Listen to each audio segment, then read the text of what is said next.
good afternoon or good evening, depending on where you're logging in from. We've got, we're right on 4 o'clock, so we'll just wait for a minute or so for people to just get their internet all set up as they come on in. And then I'll introduce our speakers for this afternoon. You've seen from the title of the webinar that we're looking at unlocking the power of fats.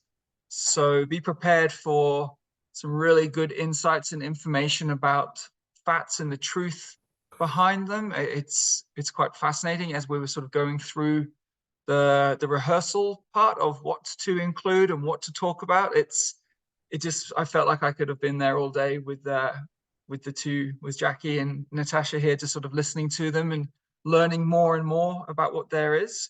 So hopefully you'll find it equally enlightening as well.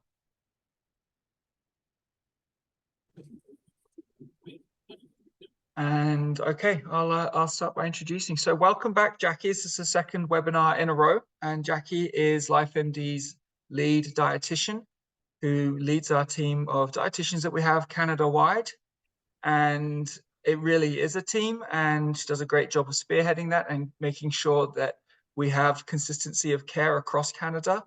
And that means that we are able to draw upon the expertise as well of Dr. Natasha Haskey, who's making her debut as a LyfeMD webinar presenter.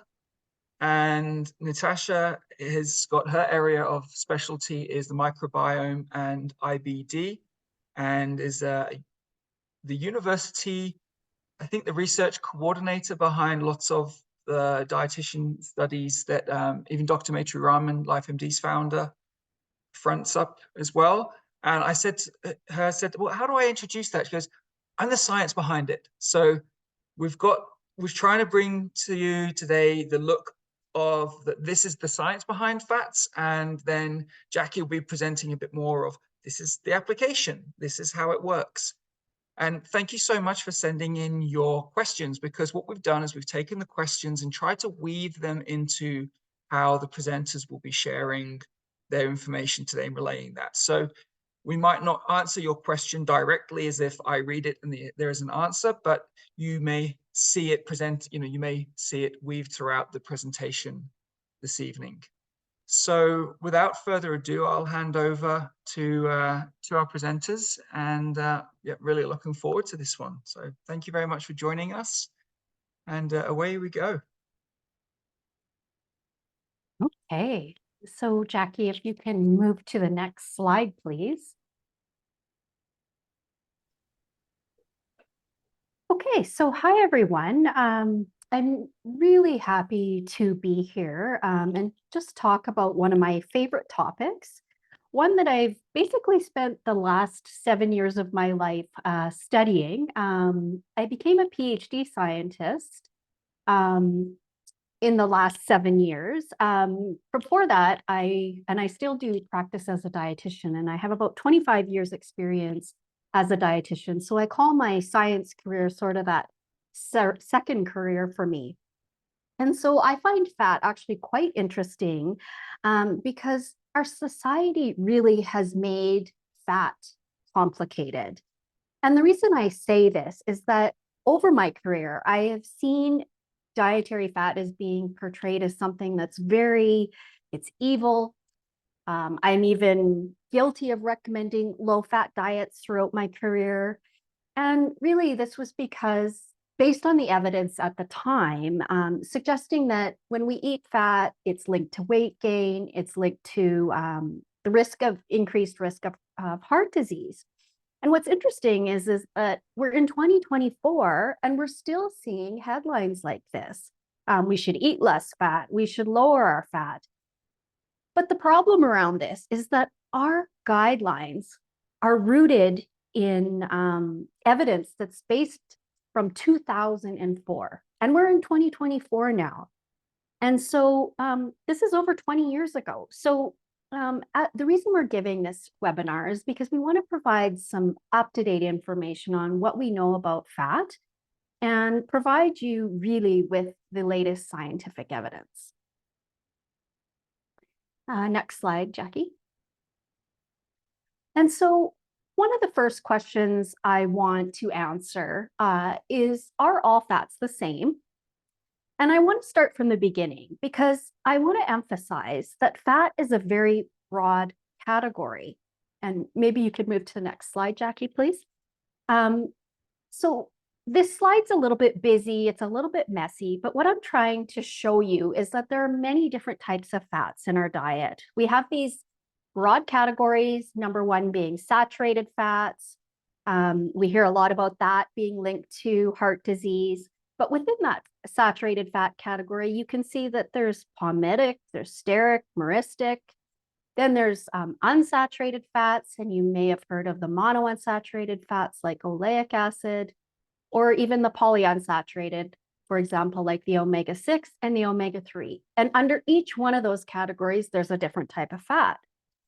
And so what we're starting to realize is that we can't categorize or lump fat into one huge category because each one of these fats has a different impact on inflammation. It has a different impact on our gut health. And this is what we're trying to figure out. And this is what I've spent the last 7 years of my life trying to figure out. And I probably have to spend the rest of my life trying to figure it out because there's so much that we don't understand. So the point I'm trying to make here is that not all fats are actually equal. And by just painting this brush that all fats are the same is really an oversimplification of this nutrient on health. So Jackie, can you tell us a little bit more about where we would find some of these fats in the diet? Yes, definitely. So one of our questions came in was what fats are best and how much. So we'll get talking about how much later, but just wanted to make this slide to show maybe a bit of an oversimplification, but you get the idea that on the left-hand side, we're wanting to choose more of the monounsaturated and the omega-3 fats. And on the right-hand side, choose less saturated trans and omega-6. But as Natasha said, it's not that simple. And I like to point out, even in the title, fats, which foods do I choose? We don't eat fats normally on their own. We're having a whole food or we're having a meal. And so it does add more confounders and complications than just focusing in on saturated fat or a certain type of food. We know that most chronic diseases, Crohn's, colitis, heart disease, diabetes, fatty liver, and inflammatory arthritis will all benefit by having more of foods like olive oil, almond, walnut, pumpkin seed, chia, flax, avocado, hemp, fatty fish. And most of those foods have been associated with less risk for chronic diseases in the research. We want less of the corn, safflower, grapeseed oil. So on the right-hand side, a lot of those you might recognize the corn oil and then the big kind of the cheapest types that we normally see as vegetable oil. And that can vary on, what source it is, but it's usually more of our omega-6 fats. And then we also want to have less of ultra-processed fat from deep fried foods like the donuts, French fries, samosas, pakoras, those types of foods. Because again, a lot of the foods we're seeing in the ultra-processed foods not only do, once they start with an oil and it goes to a high temperature, we have higher types of trans fats that end up converting. And we know that can reduce, is very much associated with heart disease and other chronic diseases. Also, most of those foods there are going to have a lower phytonutrient content as opposed to the ones on the left. So one question that came in, I thought I'd throw it in here because there was a question about fats from meat or bone marrow. Are they good for IBD? And again, just pointing to when you look here, you can't really see a picture of meat. I guess on the right-hand side, there's some meat in that picture. But most of the meat, when we're talking red meats, are going to have more, pro-inflammatory properties. They have proteins, which may be good. So, maybe, in small portions, we would include that, but the fats themselves are going to be ones to choose less often. Doesn't mean never. Okay, so I just wanted to throw up our IBD food pyramid. And again, this major priority here is to prep homemade meals and to read food labels. So that is definitely an important part and an important practice when we're looking at trying to, change and shift the types of fats that we're eating, because most of the restaurant foods are tending to have much higher amounts of fats that are more pro-inflammatory, along with other aspects like sodium, and less vegetables, and so less phytonutrients. In the next slide, I just wanted to show labels because, ideally we're having less labels when we have more of a whole foods approach, because we'll be getting more, fruits, vegetables, and homemade foods that have generally higher fiber and overall like anti-inflammatory foods that would be better to have in IBD.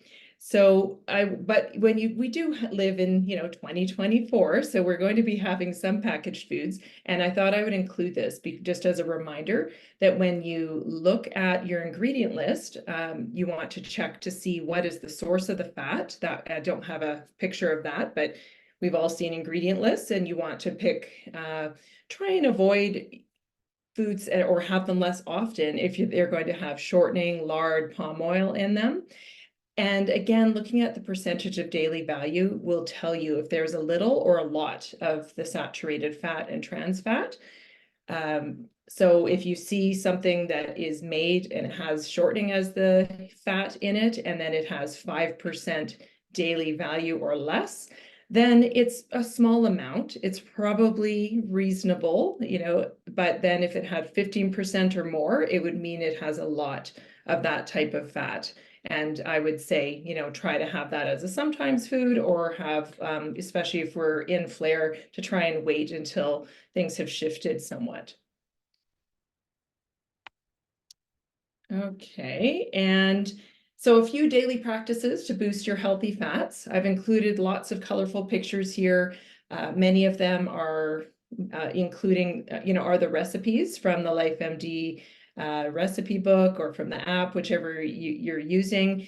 And so a lot of the daily practices would be just shifting into using healthy oils like extra virgin olive oil. Use it cold and cook at lower temperatures with it, just to have the most benefits. Also sprinkling hemp hearts and ground flax. And so if any of my clients are on the call, I think I'll sound like a broken record probably, because we talk a lot about this. Of course, we have to watch ground flax if you're in flare, and we're having to watch some of the fiber, but it could be flax oil. And just getting, there's a French technique of cooking called monte au beurre. Sorry about my accent out there, but basically you're finishing sauces with the butter. So try to do it with the olive oil instead. Can we shift the way we prepare fine dining and our foods at home? We want to mix nut butters into the oatmeals, smoothies, soups, hot cocoa, and even lattes. So that picture of the hot cocoa, if you look in our LyfeMD recipes, we have almond butter in the hot chocolate. And it's amazing how it goes in there, and you can put the nut butters into soups, just trying to put it into the foods that you're eating already to just bump up the healthy fat content. Jackie, can I ask a question on that, please? On the olive oil. And this is purely personal here, because I get the extra virgin olive oil. And I remember Lorian said last webinar something about cold pressed and something or other. So I went and looked at the label on mine, and I'm looking at it now, and it says cold extracted. Is there a difference between cold extracted or cold pressed, or is there something that is, I know she also said about looking at the origin of things. Is there some rule of thumbs there that can kind of help guide us? Well, definitely with the certificate of authenticity, there is sort of an inspection process and just a guarantee that it does have a certain high quality. The extraction, Natasha, maybe you can add. I don't know if I actually am not sure about extraction or cold pressed. I think it would be the same, but I don't know for certain. Yeah, I would agree with you. It's not so much about the extraction. It's just extra virgin olive oil is the first press of the olive. So it's definitely going to be a higher quality. That's why you often pay for more. And then the quality goes down the more presses the olive oil has. So it's not so much about being cold pressed or anything like that. It's just, and what we're looking at is the actual quality of the olive oil. And where the concern comes from is that unfortunately, olive oil can be very expensive, and to reduce costs, what's happened is that we call it the olive oil has been adulterated, meaning to bring down the cost, they'll top up a little bit of the olive oil with some of these inexpensive oils like the corn oil, safflower, sunflower oil, and then you're losing a lot of the beneficial properties because now you've increased the omega-6 content and it's not the beneficial monounsaturated fats. Mine says the ingredient list only says extra virgin olive oil, so I think that's I'm safe then. So thank you for that. Excellent. Okay. So does fat have health benefits? That's our next question to answer. Yeah, so I get a lot of questions around this. I think we traditionally just think of fat as being a source of energy. Again, I think has a negative effect in that it gives us too much energy, we gain weight. But actually, when we look at what fat does in the body, it plays a much bigger role than just giving us energy. That's a very important role, of course. And it's a very concentrated source of energy. But what's interesting is that fat actually plays a very important role in our cell membranes. So, and what's interesting is that what we eat actually influences these cell membranes. So it's going to be more fluid if we have these cell membranes are going to be more fluid if we have an oil that's one of the oils versus consuming saturated fat makes the membrane a little bit more rigid. Second part is that fat plays a really important role in cell-to-cell communication. So we need that for all functioning processes of our body. It's also a very important precursor to hormones, meaning we need this to actually make some of our key hormones in our body. And what I think is most amazing is that fat actually makes us feel full, meaning if we look at that cheesecake or that latte, that full fat latte, when we drink one of those, it gives that feeling of fullness and that we should be able to enjoy these things without feeling guilty. And of course, I'm talking in moderation. This isn't main meal, but these are things that you can enjoy and not be afraid that you're, destroying your body or something like that. Next slide, Jackie. And so one of the biggest questions I'm getting now that I go out and talk to various groups about fat and talking about saturated fat is, well, isn't it bad for our health? Isn't it going to cause heart disease? Is it going to increase my cholesterol? And in fact, someone from our audience asked these questions. So I'm very happy to answer this because it's certainly a hot topic. And so again, this is where my 25 years of practice as a dietitian, when I was out newly in the field up until probably I started my PhD, we were really pushing the reduction of saturated fats in our diet because the studies that existed at that time were saying, it does increase cholesterol, it does increase heart disease, but they've gone back and relooked at all the scientific evidence. And so we're talking over 400,000 people involved in some of these studies and reevaluation of like clinical trials and very well done clinical trials. And what's interesting is I've actually found that when we reduce fat in our diet, and it doesn't really matter, well, it does matter what type, but saturated fat, for example, or the total amount of fat you eat in your diet really hasn't been associated with heart disease. In fact, if you consume more, it's actually lowers your risk of stroke. And so what I want to emphasize is that there's been a reevaluation of these studies. this information really hasn't hit our national guidelines yet, but yet there's a number of scientists in the world saying, okay, we need to reevaluate things. We need to change our message. And so one of the questions that came in, as I mentioned, was, the concern, well, what if I add fats into my diet? Is it going to actually raise that cholesterol?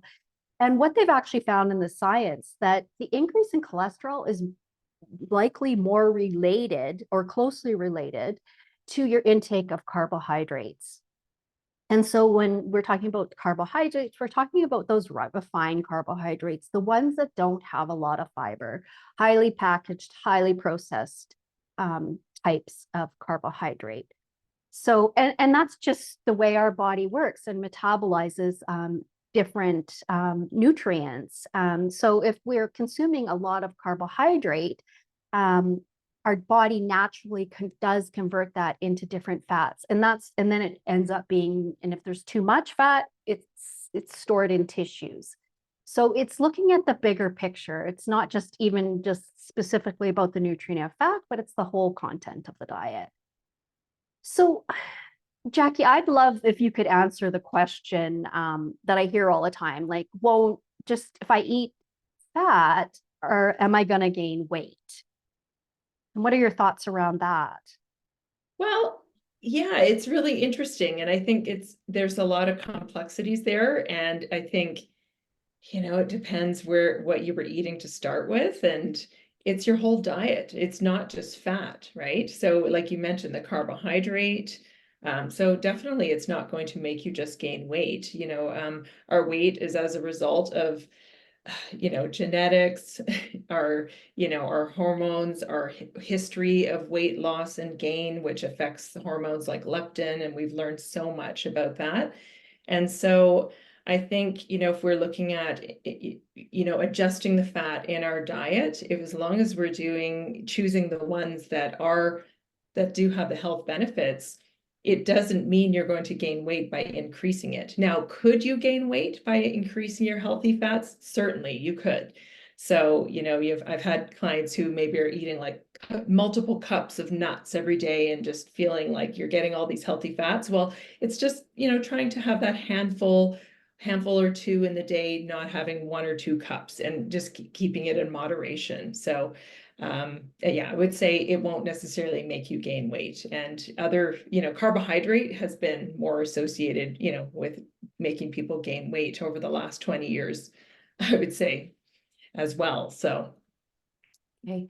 And yeah, if you want to go to the next slide, what's actually quite interesting, and this was actually surprising to me as a researcher, that certainly what we have seen is that there's something really interesting about the fat that's found in dairy.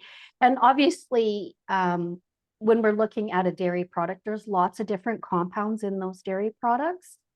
But what the evidence seems to suggest is that those individuals that do consume dairy, especially full-fat dairy, yogurt, and things like that, there seems to be this really beneficial metabolic health benefit. So it helps with that insulin resistance. It actually helps with body weight. And to be honest, it was actually quite surprising to me. I never would have anticipated that. But I just want to emphasize that even though, dairy is another food that's got a very bad rap, that it causes inflammation and things like that. And I'll talk about that in a second. But when it comes to metabolism, when we're talking about weight, it actually has beneficial effects. It has beneficial effects also in MASLD, or previously known as non-alcoholic fatty liver disease. Next slide, please. And so this brings me to my question, does dairy fat lead to inflammation? That's a common one I hear from a lot of patients. And if you can go to the next slide. What's interesting is that when they look at dairy fat, again, we're seeing that those individuals that consume higher amounts of dairy products compared to low or no dairy products and then when we look at these markers of inflammation, they seem to be significantly reduced. Now, I do want to emphasize that we do need more research in this particular area, because it is controversial, but generally the newer studies that are coming out, 2024, are saying, you know, maybe we got this dairy thing all wrong. So I just wanted to actually highlight that.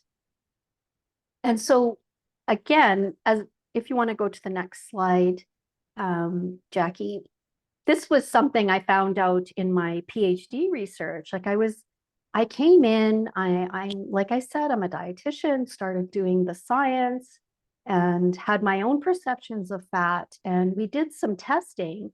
And I was actually shocked to find out that when we gave saturated fat from milk fat, it actually helped with glucose tolerance. So helped with maintaining those blood sugar levels. And the other thing it helped with intestinal permeability. And so when I say intestinal permeability, you might have heard the term leaky gut. Those are some of the terms that are commonly thrown around and discussed. And so what it does was that actually helped that barrier become stronger.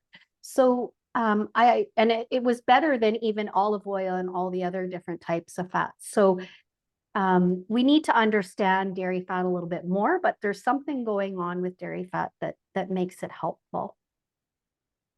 And so I think I'll have Jackie answer this particular question. So, and this came from our audience. So what do you think about drinking milk 3 glasses per day? Is that going to raise cholesterol levels? Well, and what's interesting is we just had a question in our chat. What does high consumption of dairy products mean? How much? And so I thought this was an interesting question. So what I did was I calculated, you know, how much saturated fat was in it, first of all, because that would be, you know, maybe the one that type of fat that would point towards raising cholesterol. And so 1 cup of milk has 1.5 grams of saturated fat. So if you had 3 in a day, that's 4.5. And the general rule of thumb, if we're just using 2,000 calorie diet as a bit of an example, would be, you know, 10% could come from saturated fat based on our, you know, Canadians guidelines and the current evidence. So about 20 grams per day.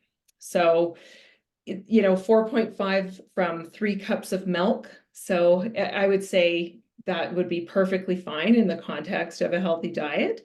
And, you know, the science is changing. Even this saturated fat, you know, it's almost like the saturated fat recommendations are a bit too simplified as well, right? Because if it's that, it's not all saturated fat. We're sort of prime time and ready to have more detailed saturated fat recommendations. And because if dairy isn't associated with inflammation, you know, and may in fact in some cases they're seeing improvement in inflammation. So I think, you know, I wouldn't be worried about it. So I would say when you're going much over that, and you know, then we would look at the context of the whole diet as well. Anything to add, Natasha? No, I love that answer and that you did all those calculations. Thank you. What dietitians do in their spare time, you know? So then I just wanted to, I'm not going to go in depth into this, but I just wanted to bring it back to our LyfeMD Flare diet and just showing, you know, where the different types of dairy might fit in here and what we have recommended in there. Right now, again, Flare phase 1, it's more nut and oat milk. And that is related to, you know, we know that a lot of times the nut and the oat milk don't have as much of a balanced nutritional profile. Like they generally are not going to have, you know, unless we've added it, they're not going to have the calcium, magnesium, and the protein as well that's found in dairy products. So, but this is, you know, in there because, you know, in a lot of anecdotal reports, people try out a dairy-free milk and they have less fecal urgency, less frequency of bowel movements. So it's definitely worth trying out. And it's not meant to necessarily go on forever. But we do recommend in the flare to have a multivitamin, because that will give you a little bit more, the vitamin D and calcium and magnesium and other minerals that you would be missing. And then flare 2, we bring that back in, and definitely if people just are not interested, we can experiment with just a lactose free, because it's a lot of times it is the lactose that people are not tolerating. And when you have fermented dairy, then you often can tolerate that better, because it breaks down some of the lactose. And then remission, it's really opening up. So that's all I wanted to talk about there. So Okay. there was a Can I ask question this here. one? I avoid all dairy. What about coconut oil? And I am torn. Do I put some coconut oil in my coffee or butter in my coffee? I know that we have bulletproof coffees as a trend. I have IBD as well. So like, is this going to help me? Should I, if I can take that question, Jackie, if you want to Okay, move to sure. the next Yeah, go slide. for it. So what's interesting is that when we look at the science, some of the early studies had said coconut oil increased cholesterol levels, but those studies used a very highly processed coconut oil. So there's been some more recent studies where they've used more of the virgin coconut oil. And actually what they found, and I found this new evidence today, Charlie, was that it actually has similar effects to olive oil. These virgin coconut oils, they're not as processed as some of the early studies. So I can say that we don't really know how coconut oil impacts inflammation and gut health. There hasn't been those studies, but when it comes to increasing cardiovascular disease and things like that, it's actually okay. It doesn't increase it, doesn't decrease it. So it seems like it can be an option. And I do acknowledge that some people just do not want to consume dairy due to religious preferences, or they're vegetarian, vegan. So this can be a replacement. But again, I just want to say for this whole presentation, we're not saying go crazy and that, have really high amounts. We're talking moderation and swapping out some of the current fats you're eating for some of those ones that are more beneficial. Do you have anything to add, Jackie? No, I don't think so. I think, it's really, again, looking in that whole diet in context, and if there's sort of coconut in every single meal, and you do have some of these, pointing towards some of the chronic conditions we were talking about tonight, then we maybe play around with the diet there. But again, and we'll talk more about this later, there's other aspects that can change in your diet that that may have a bigger effect even. So I think we don't want to point at just one thing. We want to look at your whole lifestyle. Is there a difference at all with coconut oil for patients that have got ulcerative colitis? That's a very difficult thing to answer, Charlie, because there has been a recent study on coconut water, that there was a study that just came out in the last couple of months around actually drinking coconut water. Sorry, it's kind of off topic, but I saw a lot of talk about this, and it was an interesting study, but maybe not a very well done study. And I think we need to figure out a little bit more on how the various coconut waters actually impact inflammation. And I think the same goes for coconut oil. There just have not been the studies. Like right now, they've kind of stuck to more like the heart disease, dealing with diabetes, but it really hasn't been studied in Crohn's or colitis. And it's interesting because, coconut water, again, not, doesn't have a significant source of fat, but it could be maybe an alternative to, when you're getting dehydrated and having a lot of fluid losses. So I'd be interested to hear more about that as more of a natural source, I guess, of electrolytes and light sugar content. But well, stay tuned, I guess. Yeah. Okay. So next, let's see, are there fats I should consume to help manage inflammation? So I think oh no, that's yours, Natasha. I'm going to pass that to you because I think we've got. Well, and I think from what I found out from my own research, really is, or what I saw, and all this evidence that I reviewed is really that our Canadian guidelines really suggest that we should replace the majority of our saturated fat intake with vegetable oils.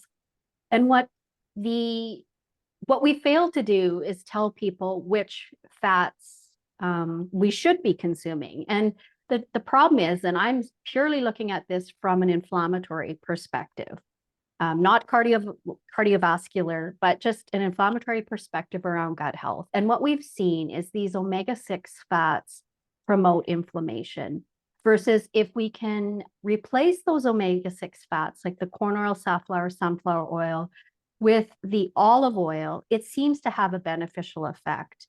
And what's even better is when we have the appropriate blend of fats. And that's why through LyfeMD, my own work, really the background of our diets is the Mediterranean diet. There's lots of benefits of the Mediterranean diet, and Jackie will talk about, around our various diets, but our diets are rooted in the Mediterranean principles of the Mediterranean diet, with some modifications for people that have digestive conditions. So the first thing we want to do is, replace your omega-6 fats with extra virgin olive oil. And a lot of people say, well, I don't use these foods in cooking. But the problem is that all of our packaged processed foods are not using, many of them are not using olive oil as their main source of fat. So I'm really looking at, where those fats are coming from. Are they coming from a lot of the packaged processed foods? And so that's my kind of take home message when it comes to inflammation. And when it comes to saturated fat, like, we're not talking a lot. We're talking either 2 servings of full fat dairy if you're more on the remission phase of the diet. In our early phases or flare diet, we're using things like coconut oil, the butter, and that's where you're getting your saturated fat from. Does canola oil, is there anything to add with that one? Because it's a bit of a cheaper option. Right. It's not, see, what we're looking for is the monounsaturated fat that's found in olive oil. Canola oil is the second highest, but it's just not quite as good as the olive oil and it's really hard to change the fat in our diet. I'll be honest with you, just because we're getting it from so many hidden sources. So that's why we need something that's really, really rich in monounsaturated fats. The other option is like avocados, but I caution you, avocado has a lot of fiber in it. And so some people may say, oh, I can't tolerate avocado. Well, it's probably the fiber. And so you need to just kind of not eat as much of the avocado. Maybe it's only a quarter instead of like a half or a whole avocado. And not to mention that avocados, you buy them one day, they're rock hard, and then you wake up the next day and they could be soft. That's right. So they have a small window of when they're good to eat as well. Yeah. Delicious, but frustrating. Yeah. And recently I discovered, and it's been happening for a while, but frozen avocado. And, if you're making a smoothie or even guacamole, you can use frozen. And it's also, I think, a bit cheaper. So, I like that. Great tip. I was going to circle back to the canola oil because I was looking this up. And, one of the concerns with canola oil is, again, because it's processed, it's, that sort of refined, bleached and deodorized oils. It does reduce a lot of that, even the omega-3 content. And, it's phytonutrient content, like the polyphenols, that nice green color that you get in extra virgin olive oil just isn't in the refined canola oil. I would say it would be interesting to see, but I don't think this is going to be widely available. Like I live in Alberta, so we do have one company that makes a cold extracted organic canola oil, and it does have a really vibrant color, and it would be interesting to sort of look at that. But again, not exactly the same, and I don't think we're going to have studies funded anytime soon with that one because it won't be widely available. But just interesting to note. Okay, let's shift here. I'm going to take you through a fun little project I had while I was preparing for this talk. I thought I'd like to look and see for my own interest. I think, when this the LyfeMD Flare diet was first designed, it was definitely been looked at, but I basically went through and I thought, well, let's look at the fat in the LyfeMD Flare diet and figure out, how does it compare with some of our, Canadian recommendations on fat and saturated fat, if we're to think of it in still those simple terms. We have our MCT oil, extra virgin olive oil, flax oil or ground flaxseed, butter or ghee or clarified butter, chicken or turkey, fatty fish, eggs, and then almond butter or flour. And so we've got a real, a mixture of, our monounsaturated fats, omega-3 fats, which it's pretty heavy in, whether plant source or from the fatty fish.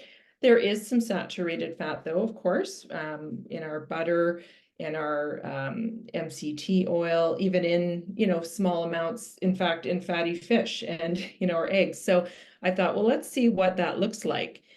And when I added it all up and sort of averaged it just for to see what it looked like, pretty much we're right on there with, on the mark with the total fat. In the middle there, I've got 30% total fat. And right now, our acceptable macronutrient distribution range that in Canada, or maybe it's more of a North American value, is to be 20 to 35% of our total energy. So we're right in the middle there. That's, you might add more allowed fats. Like if you do add the avocado, it's going to go up a little bit.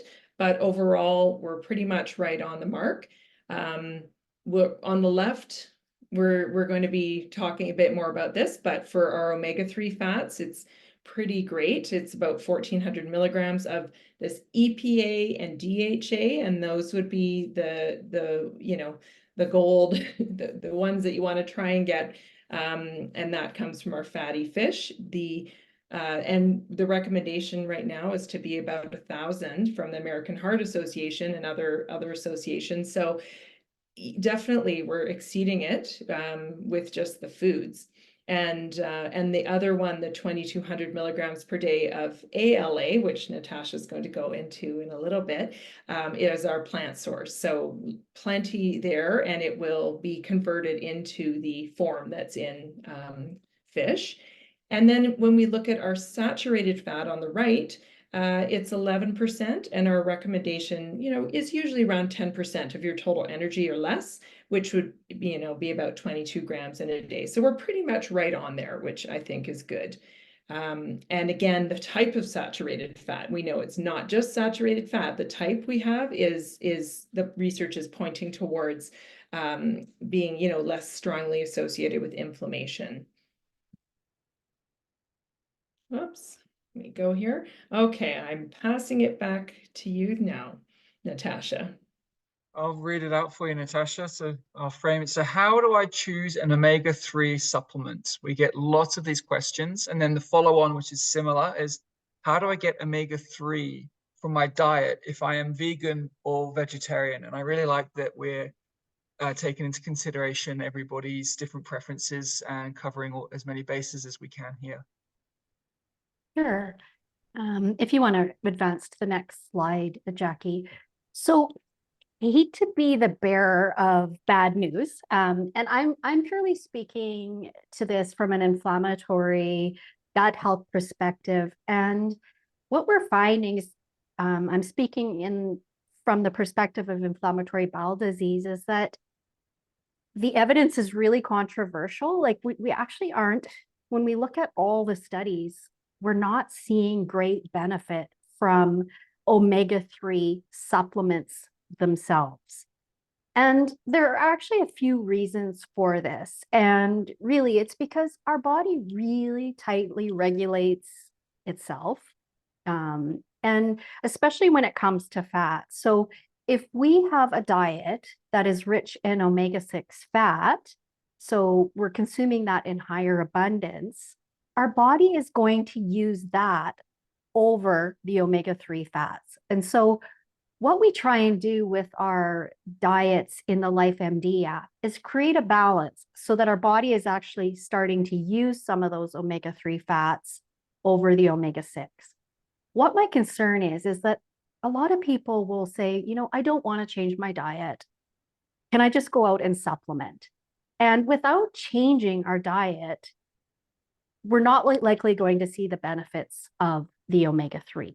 So we do need to change our diet, and just adding an omega-3 supplement is not going to be helpful. In fact, we've seen, we can't do this in humans, but when we look at animal studies, we actually see quite detrimental effects when we throw an omega-3 supplement on a diet that's very rich in omega-6.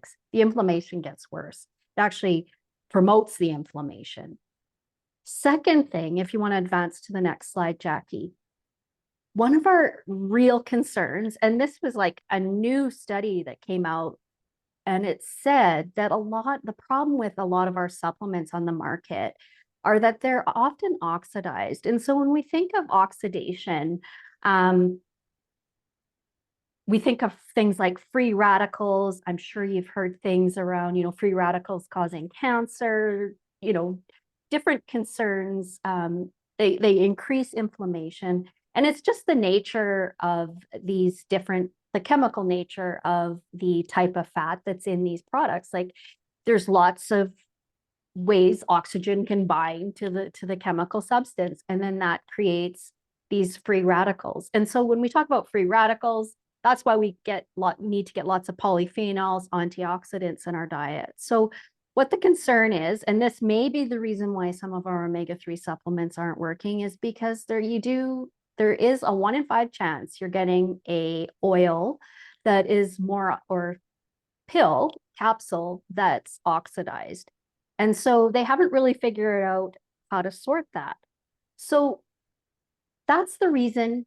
What's interesting is that we see different results when we consume these omega-3s from food. We do see the beneficial effects, and there's no doubt the scientific evidence has said that when we consume the omega-3s from food, that it actually is beneficial. So again, it's one of those things that sometimes more is not great. And I was really, as dietitians, we love crunching numbers. Obviously, Jackie loves crunching the numbers. And I was really excited to see that when we looked at the numbers, the omega-3 fats that are in our diets, like we're actually meeting and exceeding them.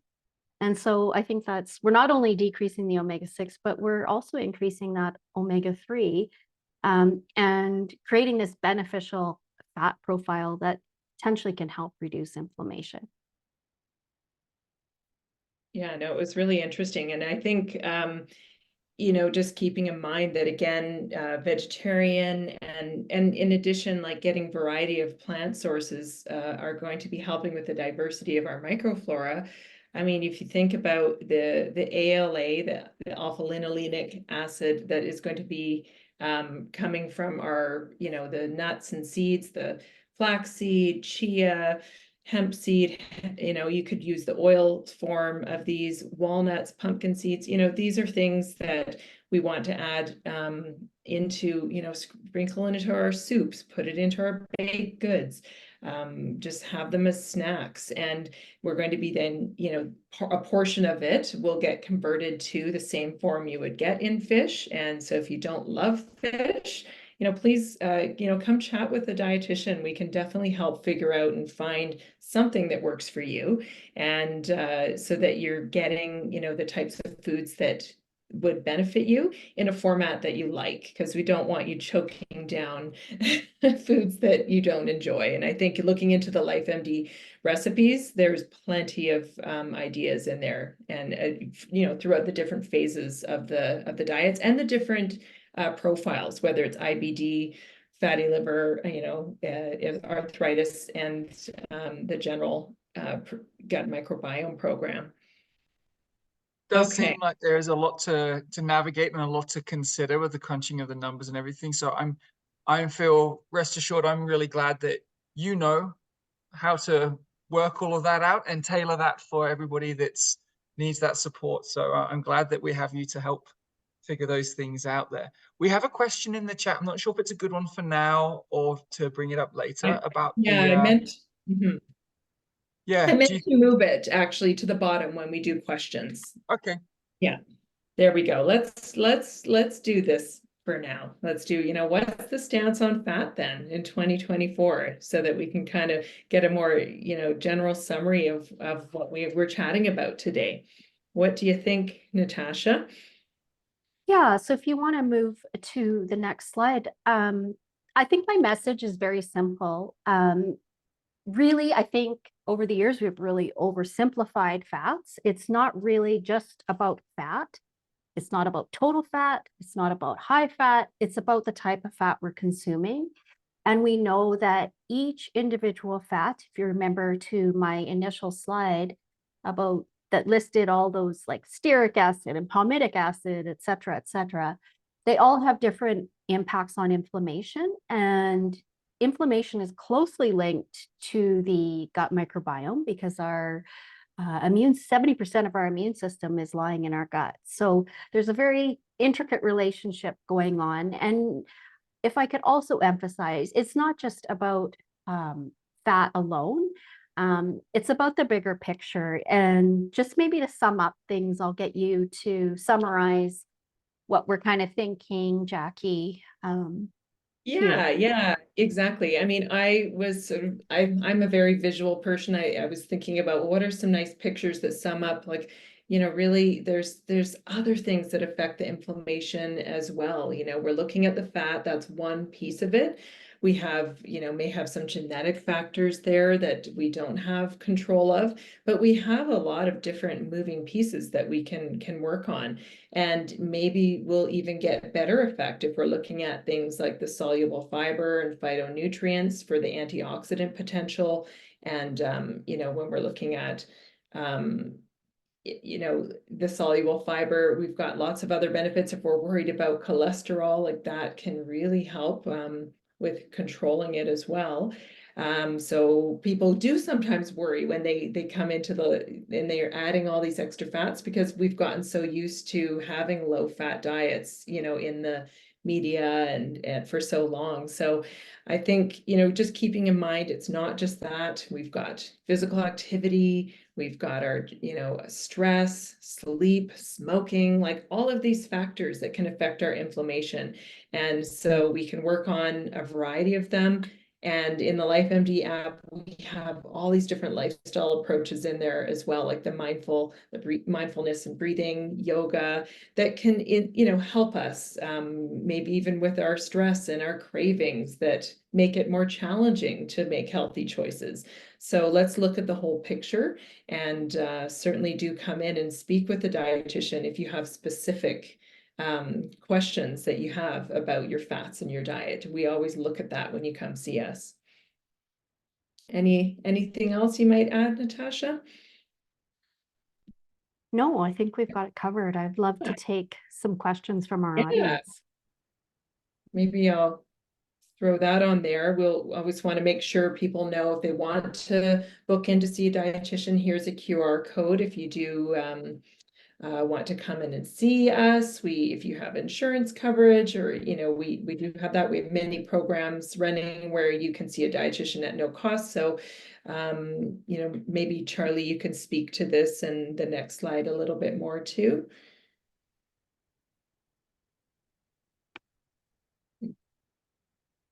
See here, I guess with the monthly newsletter and if there's any other things. Oh, you're on mute, I think. By signing up for the monthly newsletter, thanks, Jackie, you will be able to get, we do share articles, so we break down the information because if you're like me and not a dietitian, I need to take in bits at a time. So there's great articles to be able to read about information you have there. And it is worth checking in with your coach to find out because Jackie mentioned that we do have some free dietitian appointments that might be sponsored by your provider. So that would be worth following up to find out about that.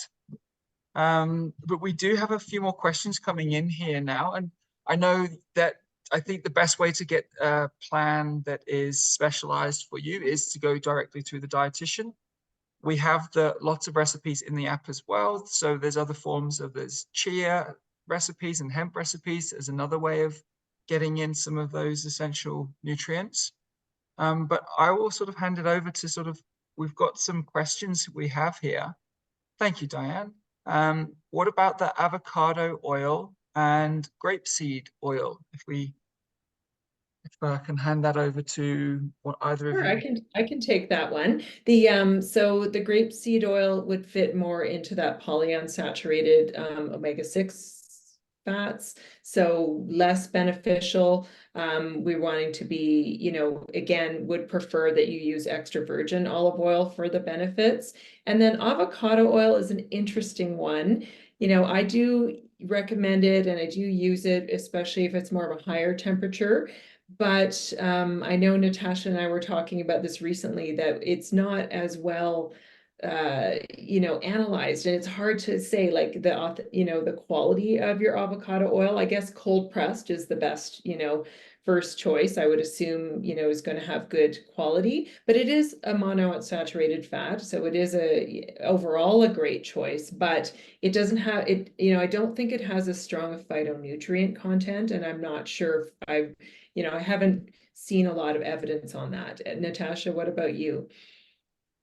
Yeah, my concern always is this adulteration piece. How do we even know like how much is avocado oil versus another type of oil?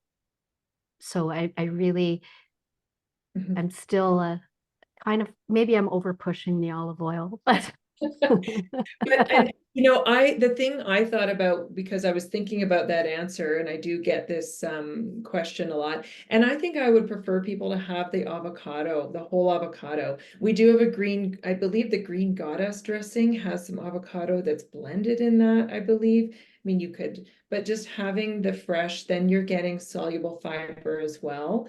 And so, and you know it's fresh. So, you know, I think again, it could be a fine oil, but if you can do sort of the extra virgin olive oil at a lower temperature, then it's not going to be, you know, oxidizing as much, and it won't burn. Oh, and there was a question, how long can you fry an olive oil on high heat?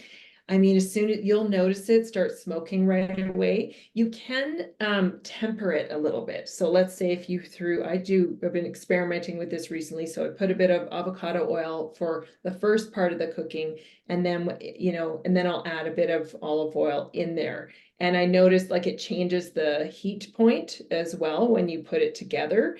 So you could do a bit of a combination approach there to, I don't have evidence for that other than my own trial and error, and but that could be an option. But as soon as you see it smoking, then it's burnt and you're not getting as many of those benefits. What about the type of protein? And just another question we had in the chat earlier about the casein A1 and A2 in cow's milk versus other types of milk. Do you consider this on the risk of inflammation? I don't, because there's more, if we're thinking just dairy products, there's actually more compounds that, how am I trying to say this? When we think of a dairy product, it's not just about the fat either, or the protein. There's other properties that are beneficial, the calcium, the vitamin D, but also thinking fermented dairy products, you've got the microbes that are interacting with the immune system. So I would say it's not necessarily more pro-inflammatory or anti-inflammatory, and sort of the verdict is kind of still out on these particular products. Okay. We've got a question about someone that's lost their colon and has an ostomy. And can fats benefit the microbiome and immune system in the small bowel? I would say absolutely, because we still absorb fat. And depending on the type of fat that we absorb, it's absorbed into our cell membranes. And we could actually test that if we look in our blood and look at red blood cells. So it benefits everyone. And it's not just for gut health, but we know that all the chronic diseases start in the gut. Diabetes, cardiovascular disease, or non-alcoholic fatty liver disease, they all start in the gut. So if we can, one component is looking at changing the way we think about fats. Again, to emphasize what Jackie said, it's a bigger picture than that, but this is one piece we need to continue to work on. Super, thank you. I also mentioned, I know that Mary, we're going to reach out to you, that we are running a promotion as it was World Dietitians Day, I believe, last week. So we offered a promotion for people there about booking a dietitian appointment. So it's a good time I think the dietitian appointment needs to be booked by the end of March, and the appointment needs to be taken place in the month of April or May. So please do take advantage of that offer if that's something you're interested in. It is 5 o'clock now, so we're at the top of the session. And so there is one super quick question, and then I will ask you to hang around. As soon as the webinar has ended, there'll be a question that we're asking you for your feedback. And that really does guide us for our future webinars that we plan. So your feedback is crucial. But one more question about cooking in oil. Can we cook in coconut oil? Absolutely. And it does have a higher smoke point than, say, olive oil. So yes, you can. Definitely. Yeah, Thank and you. I think looking at looking at amounts, when we're talking the amount of fat in our diet, I mean, if you're just looking at putting, 1 to 2 tablespoons, trying to just have it so that you get the flavor, it's not sticking, and not having the whole, pan covered. If you do that, I mean, so occasionally we're going to be having those treat foods. We're going to be having some foods that'll be higher in fat, and it's just trying not to have those every single day. But, certainly we want to enjoy life and have some foods that taste nice. And it's just, if we're relying on that every single day, then that could be affecting our health. Great. Thank you very much. I learned a lot about fats today. That was really interesting. And thank you so much, everybody, for joining us today.